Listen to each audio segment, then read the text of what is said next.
Your Royal Highnesses, Excellencies, Lords, Ladies and Gentlemen, welcome to Global Investment Summit 2023.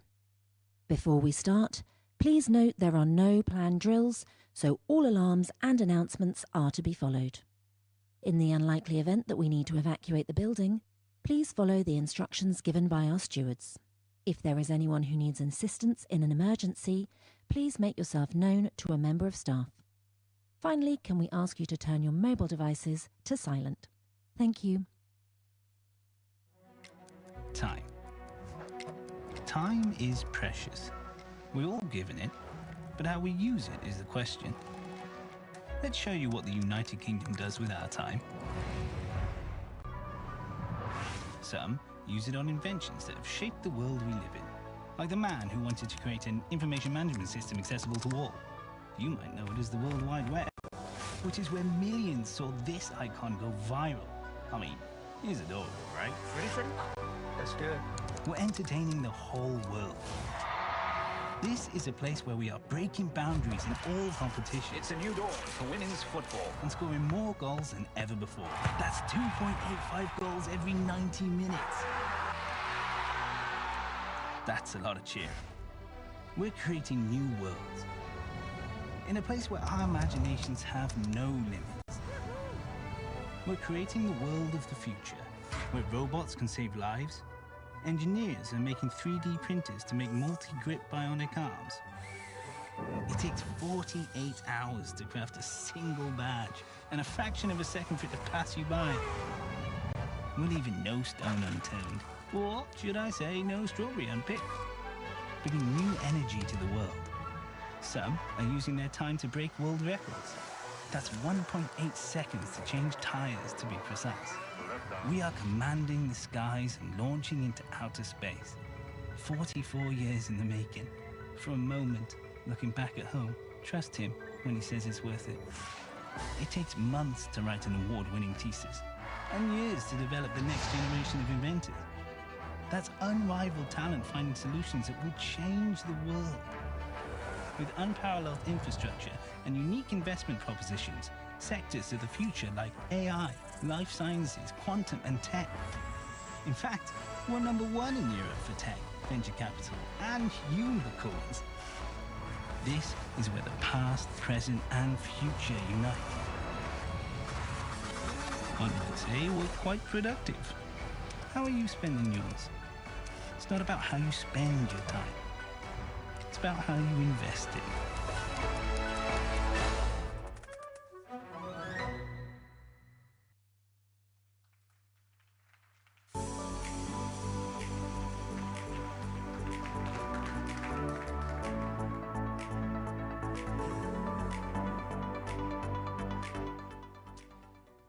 Hello everyone, and let me add my very warm welcome to you all to the Global Investment Summit 2023. I'm Kamal Ahmed, I'm the co-founder and editor-in-chief of the News Movement, and it is wonderful to be here, bringing together global capital, UK-based capital, global businesses, UK-based businesses, and policy makers. Welcome, everybody, to the Palace of Hampton Court, one of Britain's finest brands lived here, Henry VIII. Now, Henry VIII knew a bit about investment. He was the man who built the royal dockyards, 15 or so miles downriver from here to the east of London, still in use today. He was the inventor of the modern Royal Navy.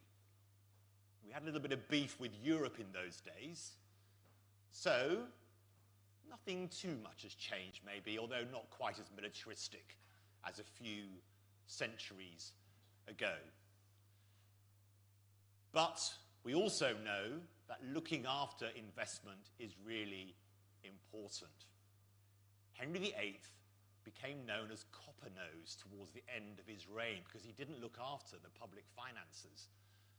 And to try and control the amount of expenditure, he brought down the level of silver in the coinage that was produced by the Royal Mint. Such was the weakness of the silver patina on coins that it rubbed off, and copper showed through, first of all, on his nose. So in the end, to make the right kind of investments for the prosperity of a country, you need to make the right types of decisions. Why does this matter? Because without capital, without business, and without the right policy environment, none of us can work at making the world a better place. I co-founded the news movement 2.5 years ago with William Lewis, my co-founder, Sir William Lewis, my co-founder. And without investors at the beginning of that journey, we could not have started to build our business, to reimagine journalism for the next generation of consumers. From the UK, we now have offices in New York.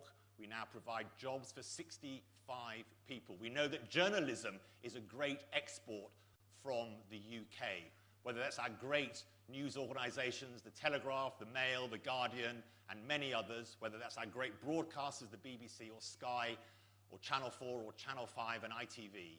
We know that being creative and inventing new businesses is absolutely vital to the lifeblood of not just the UK economy, but the global economy. And we know that investment is necessary to build those new businesses and create those new jobs. So welcome. It's going to be an amazing day of conversations. And to kick us off, I'm absolutely delighted to introduce the Right Honourable Kemi Badenoch, the Secretary of State for Business and Trade. Thank you very much.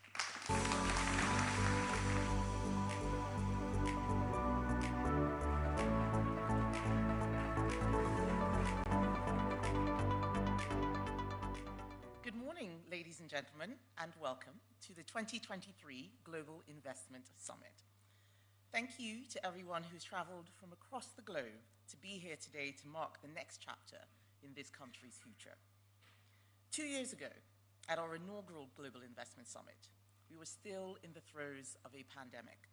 Yet investors put a near £10 billion vote of confidence in our country because they saw the huge potential for growth that we had to offer. It sowed the seeds for our hugely successful Northern Ireland Investment Summit in September, which put Belfast and Northern Ireland firmly on the global boardroom map. And as a growing science and technology superpower, the Prime Minister held our first ever AI summit earlier this month to ensure the UK is at the forefront of a pioneering world of artificial intelligence. Now, it won't come as news to many of you in this room, but the UK is already a fantastic place to invest. That's why you're here. We are now third in the world for total inward investment, currently standing at $2.7 trillion, and are the top destination in Europe for FDI projects. We have attracted more greenfield FDI than Germany and France combined. We also have the most valuable tech sector, only the third in the world to reach £1 trillion in value. Last year alone, we created 112,000 jobs in all corners of the UK from inward investment, with many more being created here today. Since the Department for Business and Trade was formed just a few months ago, we have seen even greater investment in this country. In my first few days as Business Secretary, I ushered in a momentous deal for Airbus and Rolls-Royce, providing new aircraft for Air India. In September, BMW announced the transformation of their Oxford mini plant, which secured 4,000 jobs, with Stellantis pledging £100 million for electric vehicles at Ellesmere Port. Our Investment Minister, Lord Johnson, signed a £10 billion Memorandum of Understanding with Marubeni just last month for green projects. Tata Group have pledged £4 billion to create a new gigafactory site in Somerset, which will transform our battery supply chains and create thousands of jobs. And last week, we saw £21 billion of Korean investment in renewable energy, life sciences, and tech during the South Korea state visit. On Friday, we secured £2 billion from Nissan for their sites in Sunderland, which will help secure thousands of jobs. And that's not to mention the global leadership we are showing in free and fair trade. such as joining the CPTPP trading bloc, ushering in our first post-Brexit free trade agreements with Australia and New Zealand, and unlocking £6.5 billion of fresh export opportunities across 75 markets in the last year alone. We're also taking huge steps to ensure that the UK's manufacturing sector is a world leader in innovation. Yesterday, I launched our £3 billion advanced manufacturing plan, which will invest in the long-term future of our innovative manufacturing industry by reducing costs and removing barriers to business. This comes off the back of the UK's manufacturing sector leapfrogging France to become the 8th biggest in the world. But we cannot stand still. The world is changing fast, and the global economy is a very competitive place. So, just months ago, our historic trade deal with Australia came into force. Since then, we've secured £10 billion from IFM investors, £5 billion from Aware Super to turbocharge green transition, infrastructure, tech and life science projects, as well as £100 million from Patrizia for sustainable housing projects. As part of a £12 billion programme, Iberdrola have today confirmed £7 billion for our world-leading renewables sector, with partner groups portfolio companies North Star and Gren committing £1 billion and £500 million for new offshore wind infrastructure and community projects, respectively. And the UK tech scene continues its world-leading charge, with combined investments totaling nearly £6 billion from Microsoft, BioNTech, Yonder, the Ellison Institute, IRA, Oxford Quantum Circuits, and MediaTek. These investments total nearly £30 billion, a colossal vote of confidence in the UK, proving further how we are one of the best places in the world to invest. But I want to take this further. I want the UK to be even more innovative, even more dynamic, and even more successful. I want business to look at the UK and see it as a dynamo for investment, free trade, and growth. I've said that my door is always open. My office is called the Department for Business. I want your ideas on how we can create a more friendly, common-sense regulatory environment, what things we should be doing differently rather than sticking to the status quo. I want to move away from just seeing regulation as the solution and focus instead on solving your problems. The numbers speak for themselves, and at today's summit, you will see why we're already on the path to even greater things. And so I'm delighted to welcome the Prime Minister, Rishi Sunak, to the stage to tell us even more. Thank you.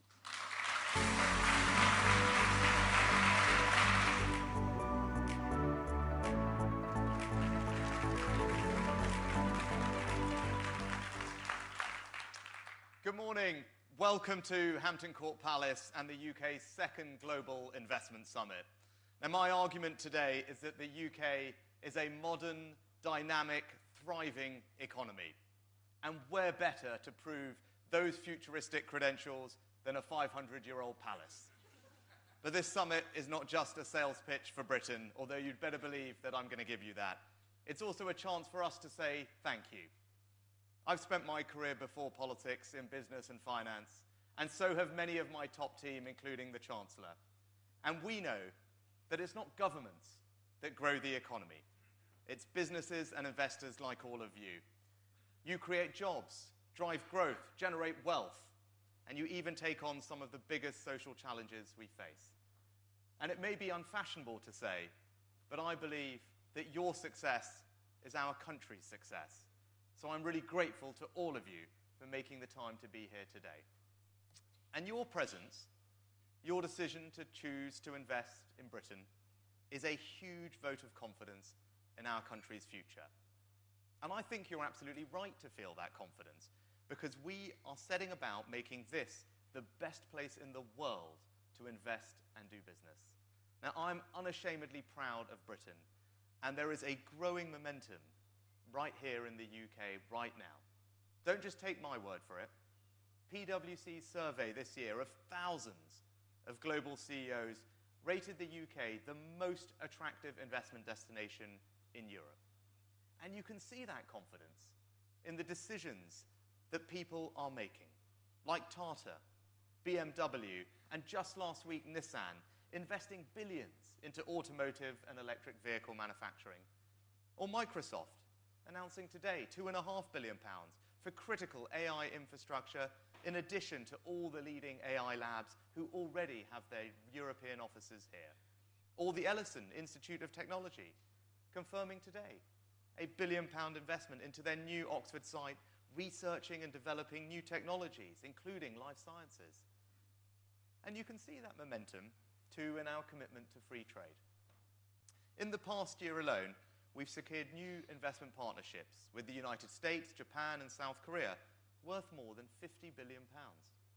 We became only the first European country to join the fast-growing Trans-Pacific Trade Bloc, and hugely benefited from the sovereign investment partnership with the United Arab Emirates, deploying over £14 billion into the UK in a little over 2 years. And all of that is why this country is the one with the fastest investment growth anywhere in the G7.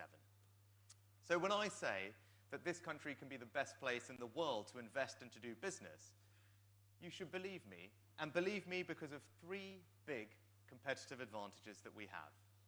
Our low-tax approach, our culture of innovation, and our people. Firstly, tax. The purest expression of this government's economic philosophy is that people and businesses make far better decisions about their own money than any government could. And I believe that allowing you to keep more of the return on your capital, our country becomes more competitive as a place to invest, grow, and create jobs. And make no mistake, we are cutting taxes. Not only do we have the lowest corporation tax rate in the G7, last week we announced that we would make full expensing permanent. That means you can write off the cost of many capital investments in full. It makes our capital allowances regime one of the most generous in the world, and it was the biggest business tax cut in modern British history. And that's not all. We've got lower capital gains tax rates than France, Germany, Italy, and Japan. Some of the most generous tax reliefs on stock options anywhere in the world, and we're cutting personal taxes to 27 million working people too. But while low taxes are crucial, they're not enough on their own to make this country the best investment destination in the world. We're also creating new ideas and turning those ideas into the most exciting companies of the future. And that's the UK's second competitive advantage, our incredible culture of innovation. Now, the story of the United Kingdom has always been about discovery and invention.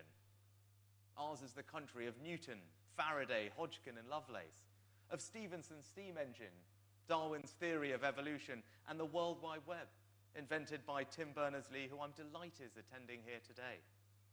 And that tradition is still very much alive. With less than 1% of the world's population, we have 3 of the world's top 10 universities, the 3rd highest number of research publications, and the 2nd most Nobel laureates of any nation. And we're turning those ideas into incredible businesses up and down the country, with more tech unicorns than any country, bar the US and China, and more venture capital than France and Germany combined. Not that I'm in any way competitive. But at a moment like this, when the tectonic plates of technology are shifting, not just in AI, but in quantum, synthetic biology, semiconductors, and much more, we cannot be complacent. And that's why we're investing record sums of public capital into research and development. Also cutting taxes for all of you that are investing in R&D, and overhauling our listing rules to make it easier for those innovative, growing companies to raise the capital they need. And outside of the European Union, we're delivering agile regulation that is pro-innovation and pro-growth. So whether it's in financial services or life sciences, agri-tech, or our creative industries, innovation is the golden thread running through the British economy. But in the end, the greatest asset to any economy is its people.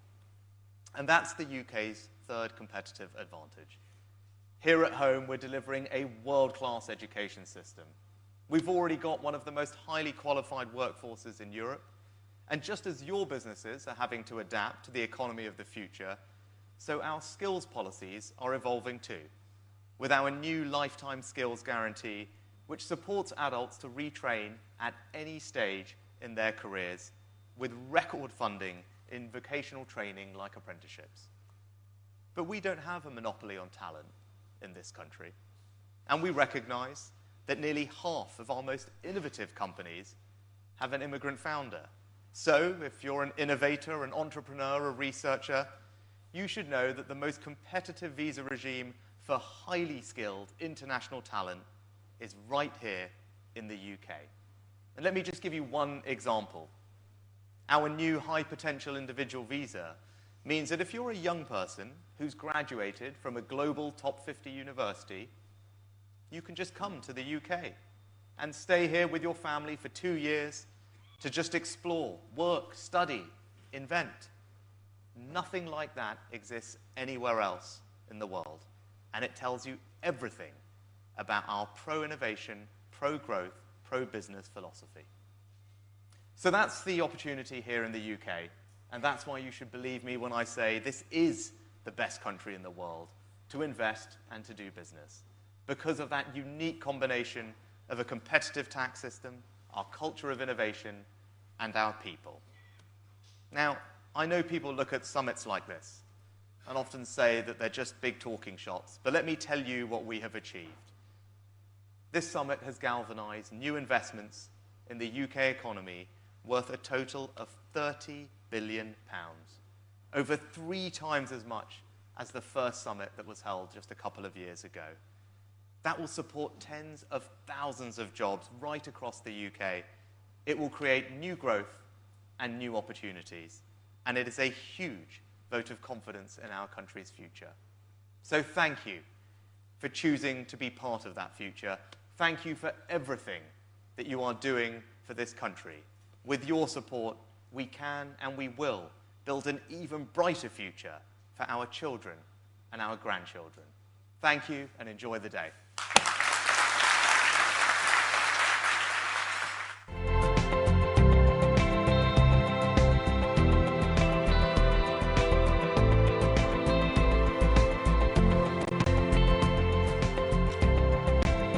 Thanks so much. Thank you very much, Prime Minister. Obviously, anyone speaking about immigrant founders is going to take a warm welcome from me.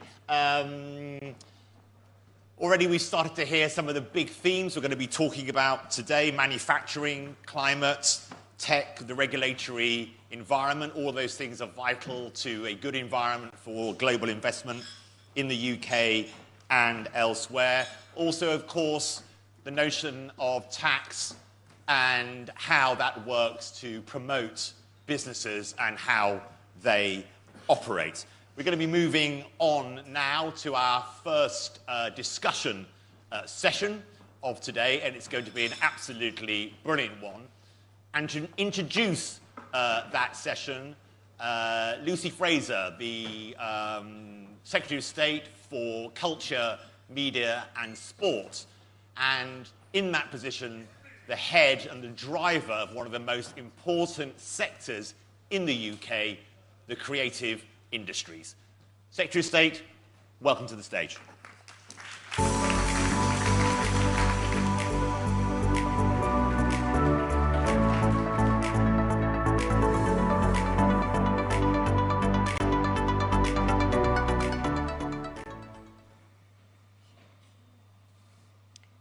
Culture, creativity, talent. Today, we are in a golden age for British culture, one that could rival any other time in our history. In television, UK programmes are being exported across the world. We've had 74 British Oscar winners since 2010. English football is a language that every country in the world seems to be fluent in, attracting fans from Santiago to Seoul. As the Culture Secretary, I'm proud to have portfolio responsibility for our creative industries, including our film, our TV, gaming, music, and fashion industries. Our companies, our innovators, our creators, our artists, are putting a British stamp on every creative industry on the world stage. In this room today, we've got some of the people and businesses who encapsulate our reputation for excellence. Music executive Amanda Ghost, an artist who has co-written songs with Beyoncé. Sir Lucian Grange, CEO of Universal Music, who has pioneered new and innovative business models in the industry, whilst signing global superstars and getting a star himself on the Hollywood Walk of Fame. Anya Heinmarsh, who made the reusable bag cool and used her creativity to design handbags, but also innovate new sustainable fabrics to make handbags.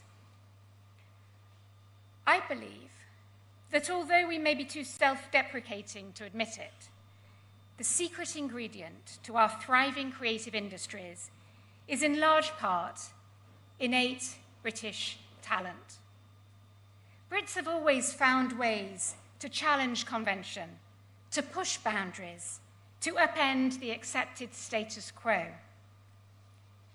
Mary Quant's invention of the miniskirt, Johnny Ive's design of the iPhone, Andrew Lloyd Webber, who is one of a select group of people to have received Emmy, Grammy, Oscar, and Tony Awards. Today, we export that creative zest all over the world in our music, television, film, theatre, fashion, literature, video games, and others. And here at home, that talent is backed by the government at every opportunity.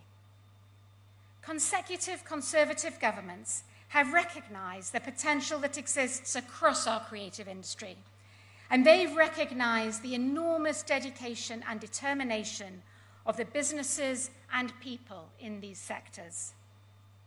We've been supporting and stimulating our creative industries with tax reliefs for over a decade, from film to animation to video games to theatre.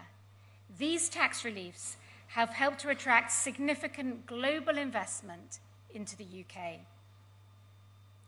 And our approach has always been to recognise that we succeed when we work together.